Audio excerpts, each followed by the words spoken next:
Jadi salah satu yang mencederai pernikahan memang adalah janji yang tidak terpenuhi. Dan tadi saya katakan ukuran janji adalah ukuran kepercayaan. Selama janjinya masih kita percayai, pernikahan itu bisa aman.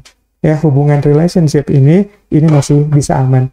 Tapi yang sering luka itu kan ketika dia berjanji, banyak sekali berjanji, tapi tidak pernah ditepati, yang bikin muncul hilang rasa percaya.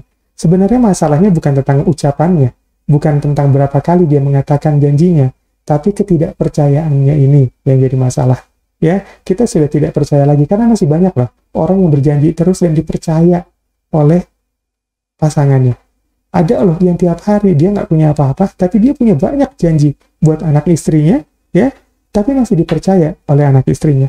Ada juga pemimpin yang nggak pernah mengabulkan satupun permintaan rakyatnya, tapi dia berjanji karena rakyatnya masih percaya. Itu aja kan.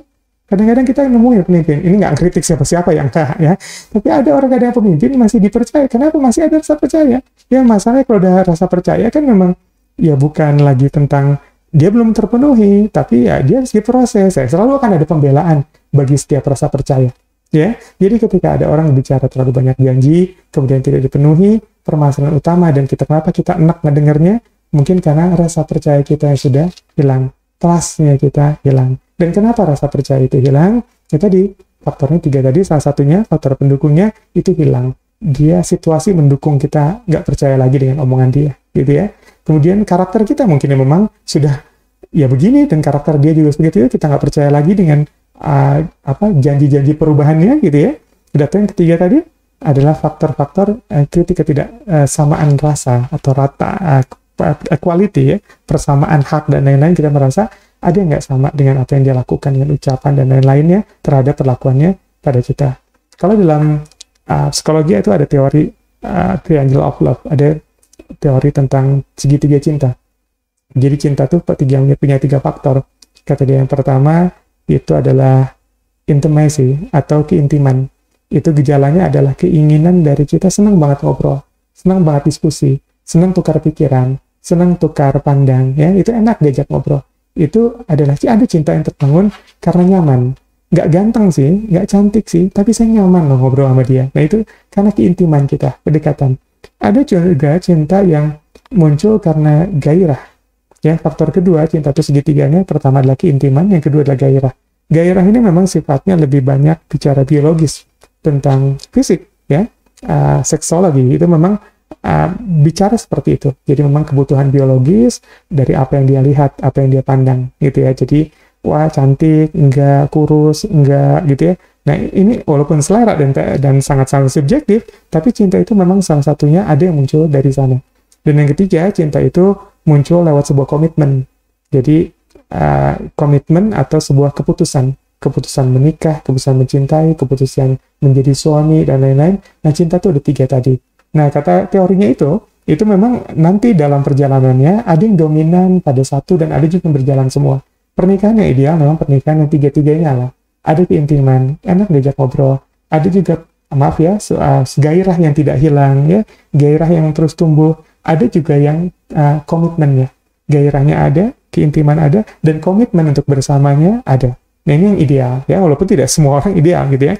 Tetapi juga ada berjalannya pernikahan menonjol pada satu titik dan tidak titik yang lainnya. Ada yang pernikahannya berjalan hanya berdasar komitmen. Gairahnya udah nggak ada pada pasangannya, ya.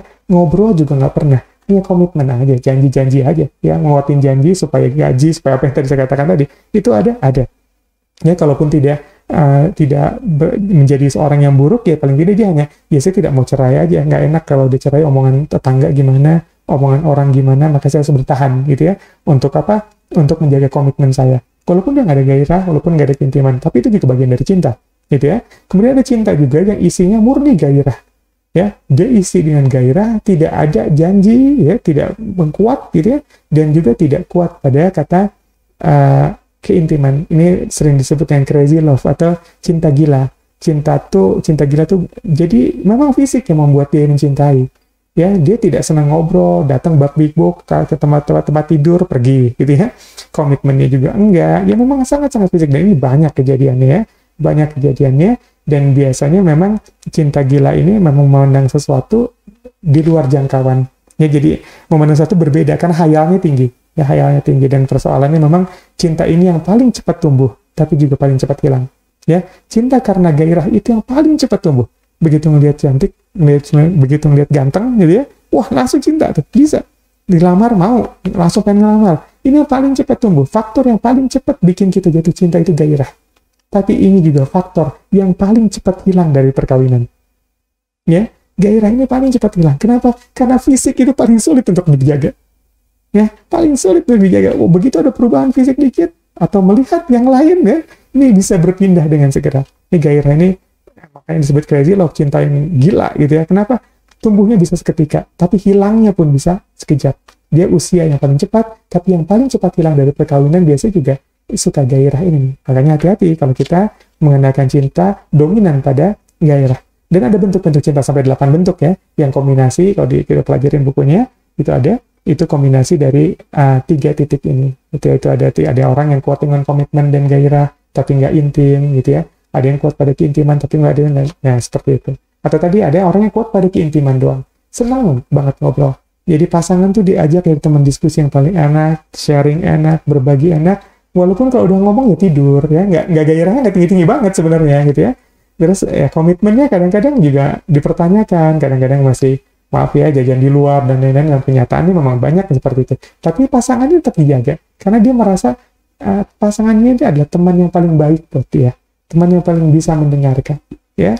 Jadi ada yang bilang, wah, kenapa saya nyaman dengan dia? Mungkin kita muncul dari keintiman, ya. Tapi ada yang kombinasi dari 2 di antara 3 itu ada juga yang semuanya kuat. Itu biasanya ada tes-tes untuk mengukurnya, ya. Dan ini bergerak seiring usia pertumbuhan, usia pernikahan kita, orang tuh berubah kok.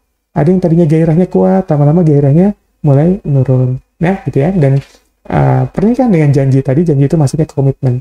Ya, kalau kita mulai nggak percaya dengan janji-janjinya, mungkin ada komitmen yang kita nggak percaya. Walaupun gairahnya mungkin masih kita percaya, ya.